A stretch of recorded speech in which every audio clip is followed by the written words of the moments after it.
Ram Ram ji. Live weather of India में आप सभी का स्वागत है। मैं नवदीप दहिया हाजिर हूँ ताज़ा मौसम के अपडेट के साथ।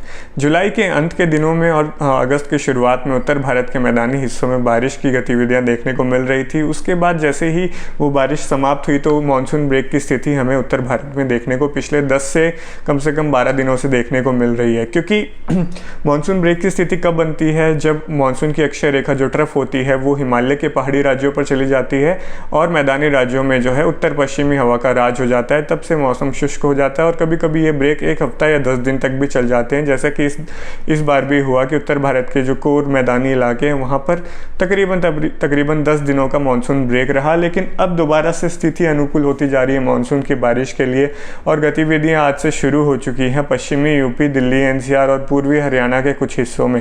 हिमाचल प्रदेश, उत्तराखंड के हिस्सों में भी काफ़ी अच्छी बारिश की स्थिति देखने को मिल रही है। मौसमी सिस्टम कुछ इस प्रकार है कि दक्षिण उत्तर प्रदेश और नॉर्थ ईस्ट उत्तर पूर्वी मध्य प्रदेश के ऊपर एक कमज़ोर साइक्लोनिक सर्कुलेशन बना हुआ है, जिसके चलते मानसून एक्सिस, मानसून का जो ट्रफ है वो मैदानी राज्यों से पास कर रही है, जिसके चलते पूर्वी हवाएं देख सकते हैं कि सक्रिय हो चुकी हैं मैदानी राज्यों में। यूपी, हरियाणा, दिल्ली, एनसीआर, पंजाब तक और इवन पूर्वी और उत्तरी राजस्थान के हिस्सों तक भी पूर्वी हवाएं सक्रिय हो चुकी है।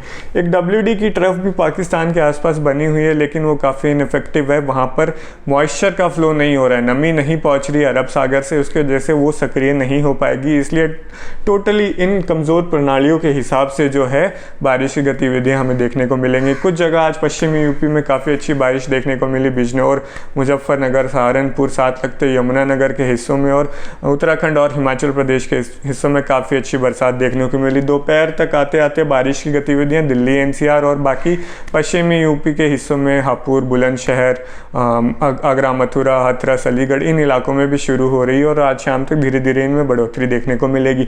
दिल्ली एनसीआर में सेंट्रल दिल्ली, गाजियाबाद, नोएडा, गुड़गांव, फरीदाबाद के हिस्सों में अभी दोपहर में कुछ बारिश की गतिविधियां शुरू हुई हैं, जो धीरे धीरे कल जो है और बढ़ोतरी हमें देखने को मिलेगी। कुछ मौसमी जो प्रणाली है जैसे ही थोड़ा सा और वेस्ट में शिफ्ट होगी, मानसून एक्सिस मैदानी राज्यों से गुजर रही है, तो इसके चलते जो भी हमें उम्मीदें हैं वो कुछ इस प्रकार हमने परसों पूर्वानुमान बनाया था, उसके हिसाब से हम देख रहे हैं कि सबसे ज़्यादा प्रभाव जो है पश्चिमी यूपी और जो NH1 जो GT बेल्ट वाले हरियाणा के हिस्से हैं और दिल्ली, एनसीआर और कुछ पूर्वी राजस्थान के हिस्सों में जो है अत्यधिक बारिश होगी। मध्यम से भारी बारिश के दौर हो सकते हैं। कई इलाकों में कम से कम 50 से 75% हिस्सों में यहाँ पर बारिश जो है 21-22 तारीख को हमें देखने को मिलेगी। और पूर्वी यूपी, पूर्वांचल और जो बाकी के इलाके हैं यहाँ पर जो है बिखरे पैमाने पर हल्की से मध्यम बारिश, कहीं कहीं तेज़ बरसात के दौर हमें देखने को मिलेंगे। खासकर जो बाकी के पूर्वी राजस्थान के हिस्से हैं, उदयपुर, चित्तौड़गढ़, डूंगरपुर, बारा, सवाई माधोपुर और यहाँ पे भरतपुर, धौलपुर, जयपुर, अलवर, दौसा और करौली, इन इलाकों में भी जो है हमें बारिश की गतिविधि हल्की से मध्यम और कहीं कहीं तेज़ बारिश के दौर जो है हमें देखने को मिलेंगे 21, 22, 23 तारीख को। और साथ में हरियाणा की बात करें तो पलवल, होडल, फरीदाबाद, गुड़गांव, मेवात, रेवाड़ी, इवन नूंह, गुड़गांव, सोनीपत, पानीपत, करनाल, कुरुक्षेत्र, यमुनानगर, अम्बाड़ा और ऊपर जाते जाते चंडीगढ़ तक जो है हमें बारिश की गतिविधियां जो हैं देखने को मिलेंगी। वो कम से कम 50 से 75% हिस्सों में हो सकती हैं और बारिश की गतिविधियां मध्यम से भारी होंगी। अच्छे बारिश के बादलों का निर्माण जो है हमें आज से ही देखने को मिल रहा है। 21-22 तारीख को भी हमें देखने को मिलेगा।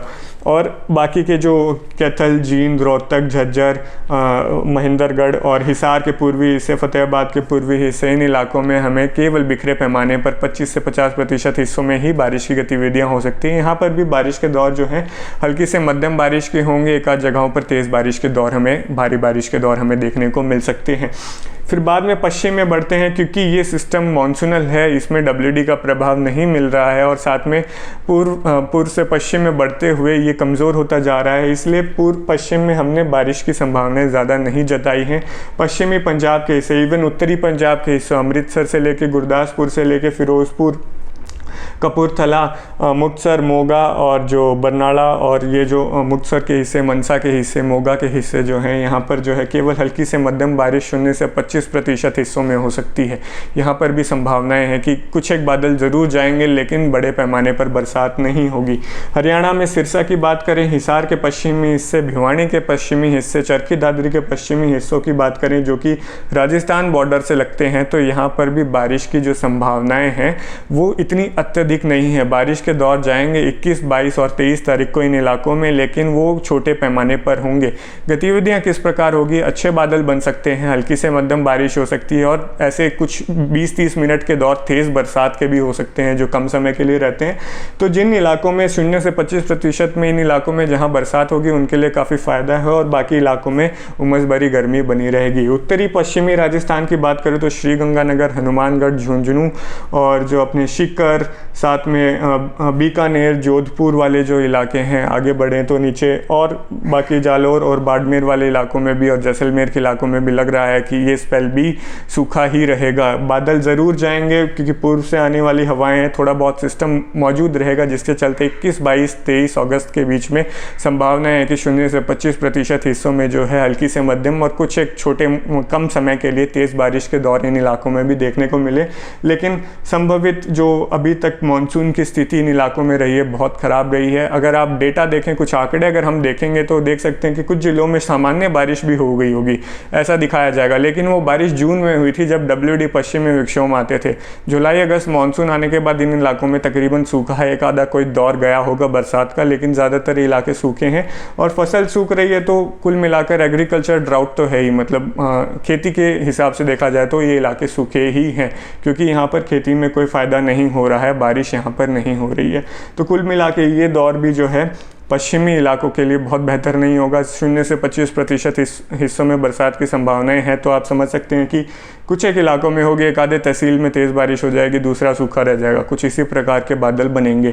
और फिर उसके बाद 24 से लेकर 28 तारीख के बीच में हमें एक और ब्रेक देखने को मिलेगा, मानसून ब्रेक, क्योंकि काफ़ी कमज़ोर सिस्टम आया है। ये भी बंगाल की खाड़ी से कम दबाव क्षेत्र जो आया था काफ़ी कमज़ोर रहा, सक्रिय होता तो काफ़ी अच्छी बारिश भी होती और थोड़ा लंबा भी चल सकता था, लेकिन लंबा भी नहीं रहेगा, शॉर्ट रहेगा। और क्या बोलते हैं, फिर एक्सिस जो है जैसे ही सिस्टम कमज़ोर हो जाएगा, मानसून की अक्षय रेखा तराई वाले इलाकों में चली जाएगी, जिसके चलते फिर से मानसून ब्रेक की स्थिति 24 से 28 कम से कम 4 दिनों के लिए हमें देखने को मिल सकती है। उसके बाद अगर कम दबाव क्षेत्र एक और बंगाल की खाड़ी में बनता है या फिर मीसो एक्टिव है तो सेंट्रल इंडिया से कुछ और बादल अगर एक्सिस का फ्लक्चुएशन करवाएं तो हमें 28 के बाद बारिश की गतिविधियां देखने को मिले। लेकिन जब तक कोई मजबूत सिस्टम बंगाल की खाड़ी से नहीं आएगा, एक्सिस पूरी तरीके से एक्टिव नहीं होगी, तो पश्चिम वाले इलाकों में बारिश नहीं होगी। और WD जब तक नहीं आता है तो इन इलाकों में बारिश नहीं होगी। WD की भी सक्रियता की संभावनाएं नहीं बन रही हैं।